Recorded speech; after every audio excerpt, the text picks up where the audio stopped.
Ulisema no chat, neno WhatsApp restaurant.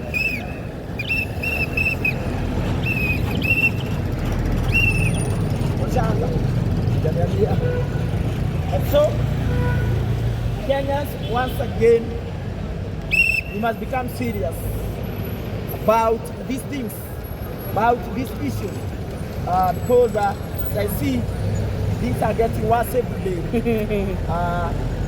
People are suffering, police abduction still going on, police brutality, police excesses. These issues, we must not let them continue. We must not let them to get away with it. One thing I've seen is that the justice system in this country, the way it is today, is not going to help us. It is totally biased against poor people. It is totally broken. And I believe we are not going to get justice in our courts anytime soon. The only way for us to get justice is to overthrow this system that refuses to recognize that we are all equal, that you have a right to be in this country, that we have a right to live in this nation. It is a system of the minority that is controlled by the minority who take advantage of the ignorance of the majority of the people. Kenyans, I believe time has come for us to reason together. And we have tried so many things. The Gen Z revolution came. We tried our best.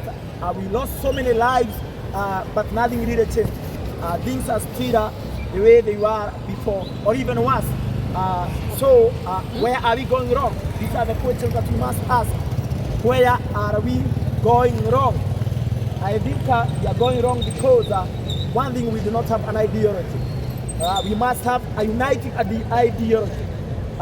We must have an ideology and a radical shift of the mind that will make us become active and also be able to open our minds to be able to change this system the way it is. So an ideology is not a person, because I've realized that no single individual can be able to liberate this country. There's I think it's Che Guevara who said that I'm not a liberator. Liberators do not exist. The people do not need liberators. The people must liberate themselves.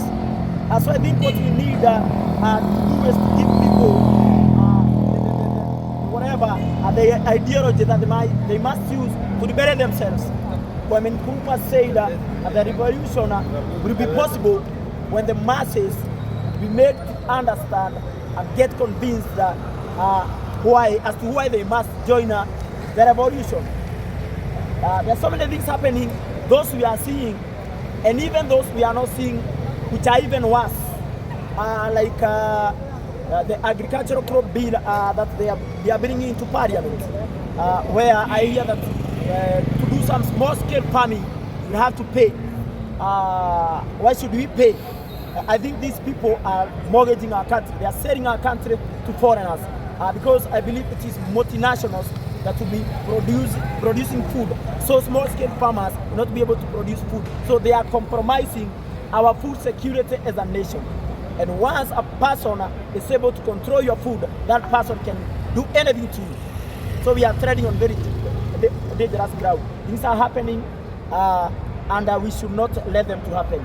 We have the power to change these things.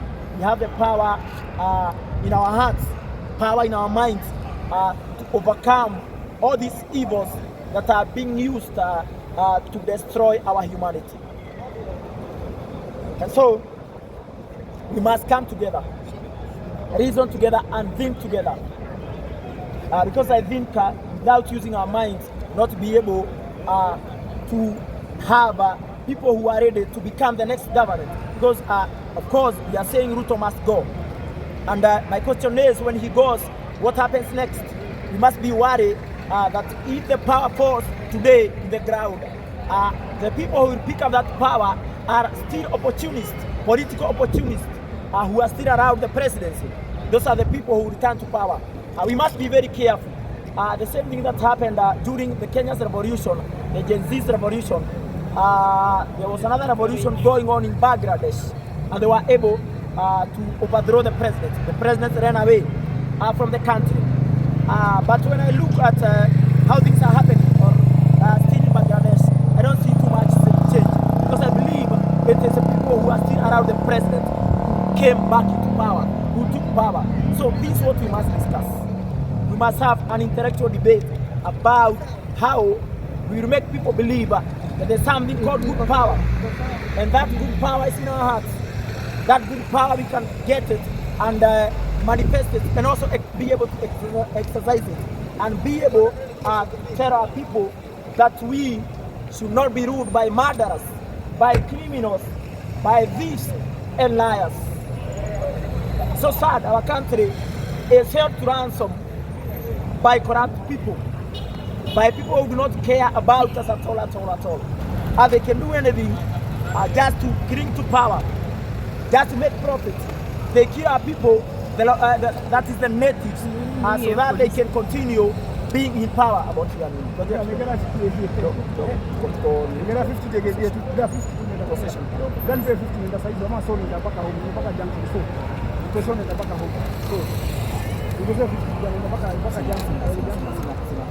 Unasema sasa kwa discussion tuongea. Sangapi? Tapatana tu uko utafika mtaa. Unasema jioni sasa hapana sasa kwa nini? Jioni. Si tumemaliza please 1 minute. 1 minute. Unasema possession bro. I'm telling you possession. Sasa kama usikii. Naona jua tunaona. And so my people, we must have something going, something moving to save this country, to save Africa. Because it is our land. We don't have another land. We don't have another country. We do not have another continent. And so we must propagate this idea to our people that we must take control of our country, that we must take our country back from criminals, from criminal leadership that is in power today. I've told my people that at one time Socrates warned the people, and he warned them about democracy, and he told them that democracy will fail with the world. And through to his words, through to the words of Socrates, democracy has failed the world. He said that democracy will fail the world because it will try to tailor everyone. He said, and this is what has happened today. This is what is happening in the world today. He said it will allow criminals, liars, thieves, and murderers to hold important positions in government. That is what has happened in our country today, in our Kenya today.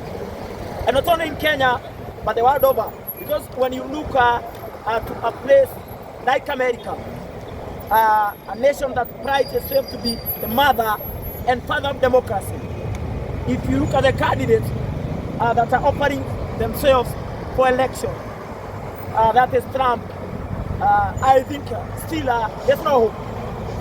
There's no hope also for them, because these political parties are controlled by individuals, the rich, and that is why they do not allow other people to come in and change the way politics are done. These political parties we have in Kenya, the political parties like in America, the Democratic Party, the Republican, they are controlled by the rich. They are owned by the rich. The same case with our country here. And so it's so sad, so very sad that what is happening in this country is happening. We have allowed it to happen. Somebody said that leaders are only as powerful as the people allow them to be. I see now there's a motion going on in Parliament, the impeachment of the Deputy President of Kenya. I think to me it is bullshit, because these people are one and the same. There's no Gachagua, there's no Ruto.